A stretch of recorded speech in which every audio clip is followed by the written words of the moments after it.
And before we wrap up our discussion about uh, presenting data and understanding data presentation, we need to have a discussion about the role of the mean. We often like the arithmetic mean, so by which I mean that we take, for example, if we have 5 observations, we sum these 5 observations, the values of these observations together, and we divide it by 5. We have the simple average that everyone probably is familiar with. But this is, and when we do that, we take the distribution of the 5 values and we condense it into a single number.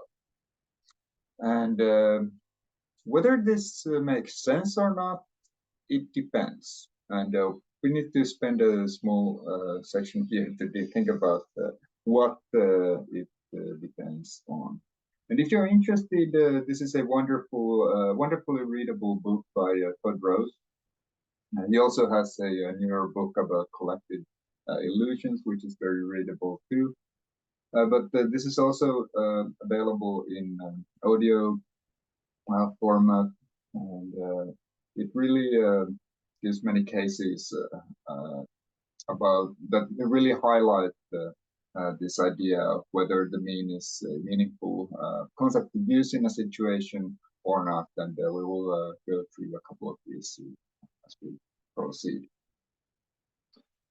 But first, just to get everyone on the same page, let's make sure we all know what we're talking about when we talk about these central tendencies.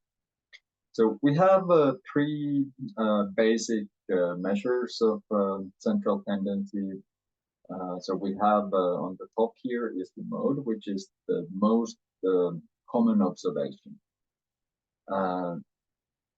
And then in the middle we have median, which means that if you have a value, then 50% people are above that and 50% are below. And then we have the mean, which as we spoke is the sort of the average of those observations, all of the observations. And now we want to know if we need to condense data, if we can't just present the whole distribution of the data, which we usually should be able to do, at least in addition to whatever condensed information we are providing about the distribution. We should choose like, okay, so which one of these makes sense? And usually it's either the median or the mean that your statistical model really wants to hear about. But the situation is quite nice when you have when all of these when your distribution is symmetric.